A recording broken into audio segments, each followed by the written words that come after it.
Shalom, everybody. Rob Vanoff here with Rob on the Rock and Telos Torah.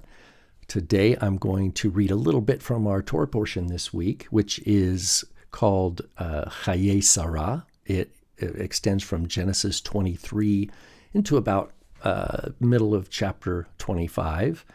Right now, I'm going to go through the Hebrew text here of a passage from the first 9 verses of chapter 24. So we're going to look at the Hebrew text here of Genesis 24, 1 through 9. If you haven't had any Hebrew, it might feel a little alienating. That's not my intent. My hope is to encourage people to learn the Word of God and to learn it well.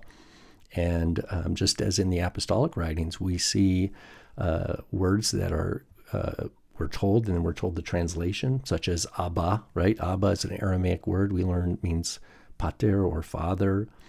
We learn other words in the same way. Well, this is no different. We're just increasing the amount of new language, which in fact is ancient language, of course. But we're going to be looking here. I've got my accordance open, and we're looking at the transcription, digital transcription of what we call the Leningrad Codex of Genesis 24. So here we go. Ve'avraham zaken ba bayamim.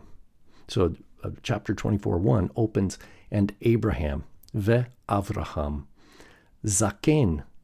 Zaken is a noun meaning elderly or an elder or old, something like that. It's a stative noun or stative verb, but it functions substantively, as we say, as a noun or as an adjectively. So it can be function as a noun, like an old person, an old one. Va'avraham zaken ba bayamim. So that second passage, ba bayamim, you can see how the NASB says advanced in age, but literally it's going in the days, ba yamim. But advanced in days is a good way, but these are many days, of course, he's lived. And then it continues, 24 verse 1, Vadonai beirach et Avraham bakol. Vadonai beirach et Avraham bakol. That means, and the Lord had blessed, berach. That's in what we call the perfective aspect. Berach et Avraham bakol. He had blessed Avraham bakol, literally, in the all. And in the all. But obviously in English, we don't say in the all. In the all means in all ways, completely. Chapter 24, verse 2, Vayomer Avraham, and Abraham said, El Avdo, to his Eved, his servant, Zekan Beito, the oldest one. Here we have Zaken again, but it's in what we call our construct form. Zekan Beito, the oldest of his house. And it says, Hamoshel Bechol Asherlo, the one who oversaw everything that belonged to him. Moshel. This is a word used, hamashol timshol, right, that the brothers say to Joseph, will you be our master? Will you rule over us? So a moshel can be viewed as someone who has a lot of authority, one who's like a ruler. Hamoshel bechol asherlo. He was in charge of everything that belonged to Abraham. And this is Vayomer Avraham el Avdo. Abraham said to him, Simna yadcha tachat yirechi. Place now your hand under my thigh. Now this sounds strange, maybe in our day and age, but back then, this refers to the setting up of an agreement between two people, and it's an oath. And it continues in verse 3. And Abraham continues speaking here. Va'ashbiacha badonai Elohei hashamayim ve'Elohei haaretz. And I will cause you to swear. So this is from Shavah in the Hifil. Va'ashbiacha. And I will make an oath with you, basically, or cause you to take an oath by the Lord, Elohei Hashemayim ve'Elohei haaretz, who is the God of the heavens and God of the earth. So this is not two gods, right? This isn't two gods, but this is a way of talking about the Creator, the Lord, who's a God of heaven and earth. And then this is the oath. Asher lo tikach isha livni mi benot haknaani asher anochi yoshev bekirbo. That you do not take, so what's the beginning of the oath? That you do not take an isha, a woman or wife, or livni, for my son, mibnot haknaani, from among the Canaanites, asher anochi yoshev bekirbo, in the midst of whom I reside. So that's the opening of the vow, of the oath.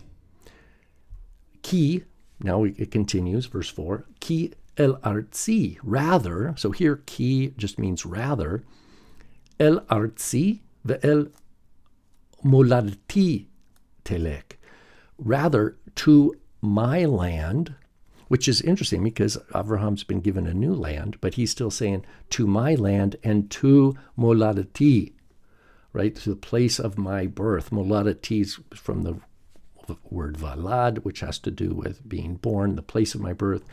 They say relatives here. You shall go. And then it says, Velakachta isha livni le Yitzchak, and you shall take a woman for my son, livni, that is le Yitzchak, for Isaac. So the last word there in verse 4 is Isaac.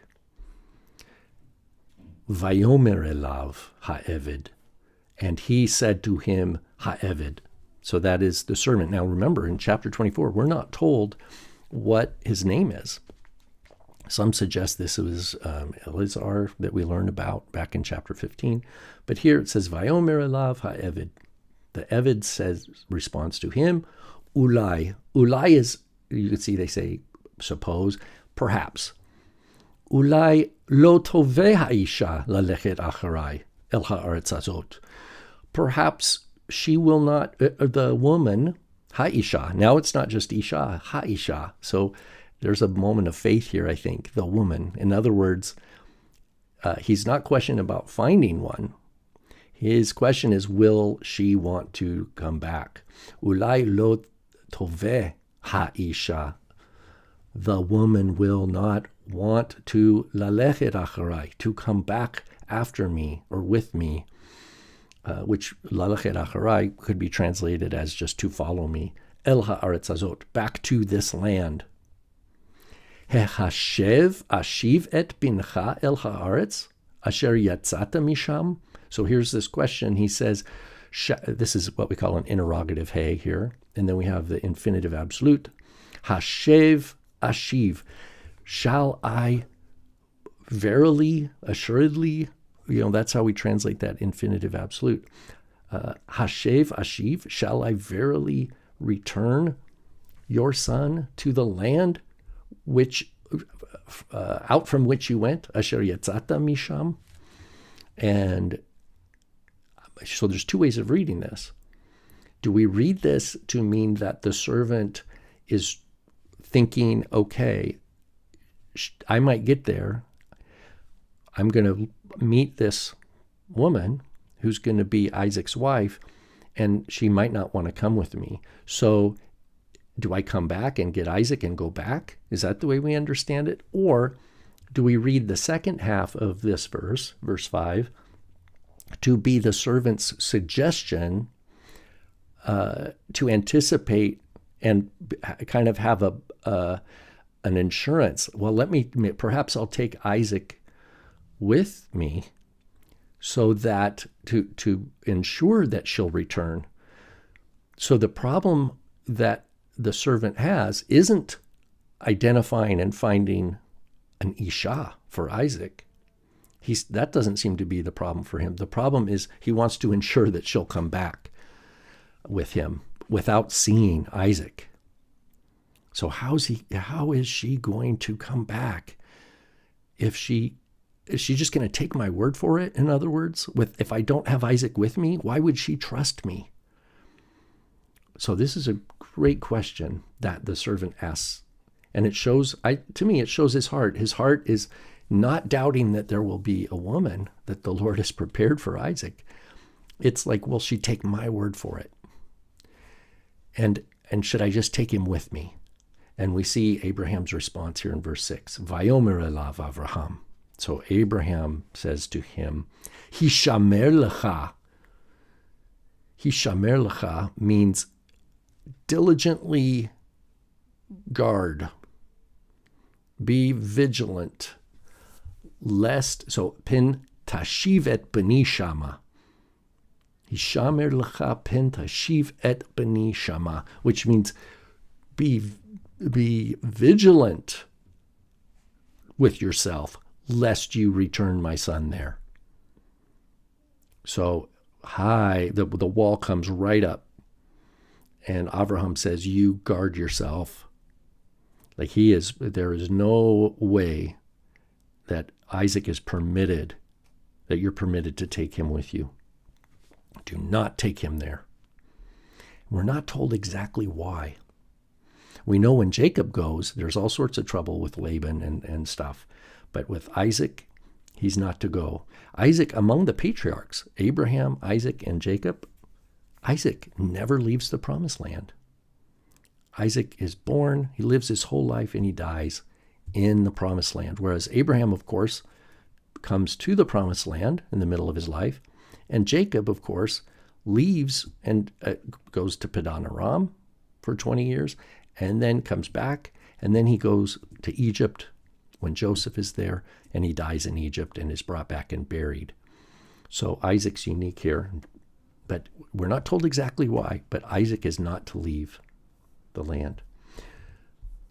Abraham continues. Here's a verse, a few times in the Bible, the first word of the verse is the Lord, and here it is. Adonai Elohei Hashamayim asher lekachani,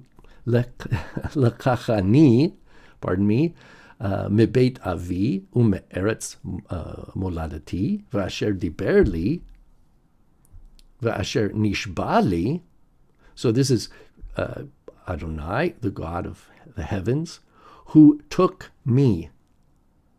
Lekachani. He took me. The verb here is lakach. He took me from the house of my father, from the land of my relatives, or the land of my birth, and who diberli, who promised me, va'asher nishbali, and who swore to me. So remember, Abraham is causing his servant to swear to him and to take a wife for him, but now he's saying, this is what the Lord did for me. The Lord took me, and the Lord swore to me. So there's a parallelism here of what Abraham as a beneficiary of God's blessing and oath, and now the servant of Abraham being a beneficiary of Abraham's oath and blessing. Lemor, saying, Lezaracha eten et haaretz hazot. To your seed I will give this land. I think that is part of the strong protective move that Abraham is insisting on here, that Isaac stay in the land.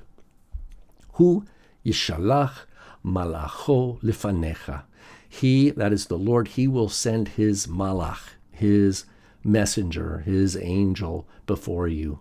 Velakachta, and you will take. Remember, so Abraham is saying, God took me, and now you will take Isha livni misham, and you will take an Isha, a woman, for my son from there, misham. Ve'im lo toveh ha'isha lalechet acharecha. That's this now. Avraham is addressing the concern that the Eved, the servant, has. Ve'im lo, and if not, ve'im lo toveh, if she does not want. Ve'im lo toveh ha'isha, if the woman does not want lalechet acharecha, to follow you, to go after you, ve nikita mishavuati zot, you will be clear. That's this nikita. You will be clean, literally, but it means that you will be freed, by probably decent translation in English. You will be exempt, right? Or you will be cleared from this oath, from my oath, literally, mishvuati, from my oath. So this is an obligation. So the servant of Avraham is obligating himself to do the bidding of his master, and he asked for a way out. What happens if she doesn't come? Avraham is saying, you're clear. Im lo toveh ha'isha lalechet acharecha v'nikita mishivuati zot. And then he says, though, rak, only. Again, he's stressing, rak et beni lo tashev shama. Only my son you shall not take back there. You shall not, tashev shama, you shall not return him there. And then verse 9, vayasem ha'eved et yado tachat yerek Avraham, and he put his hand under Avraham's thigh. And we have this word here at the very end, vayasem ha'eved et yado tachat yerek Avraham, Adonav. Adonav, his Lord, his master. But we have this, what we call a plural majesty. Technically, we'd say his lords, Avraham, his lords, but Adonav means Adonai, his master. Vayishava, that's this word, and he swore. Vayishava lo, and he swore to him, al hadavar hazeh. He swore to him concerning this matter. So there you have it. You have it. We can read it back through one more time for those who like Hebrew here. This is again Genesis 24, 1 through 9. Va'avraham zaken ba bayamim. Vadonai beirach et Avraham bakol. Verse 2. Vayomer Avraham el avdo zekan beto hamoshel bechol asher lo simna yadcha tachet yerechi. Ve'ashpiacha ba'Adonai Elohei hashamayim ve'Elohei haaretz asher lo tikach isha livni mibnot hakenaani asher anochi yoshev bekirbo. Ki el artzi ve'el moladti telek ve'lakach isha livni leyitzchak. Vayomer elav ha'eved Ulai lo toveh ha'isha lalechet acharai el haaretz hazot. Hashev ashiv et bincha el haaretz asher yatzata misham. Vayomer elav Avraham, hishamer lecha pen tashiv et beni shama. Adonai Elohei hashamayim asher lekachani mibeit avi ume'eretz moladti ואשר דיבר לי, ואשר נשבע לי לאמור, לזרעך אתן את הארץ הזאת, הוא ישלח מלאכו לפניך, ולקח את האישה לבני משם. ואם לא תובע האישה ללכת אחריך, וניכית משבועתי זאת, רק את בני לא תשב שמה. Vayasem ha'eved et yado tachat yerek Avraham Adonav. Vayishava lo al hadavar hazeh. And he swore to him concerning this matter. All right. Well, there's some good Hebrew practice for you guys. And thanks for tuning in. I'll do another video for Taylor's Torah that will be on a different part of our Torah portion here. All right.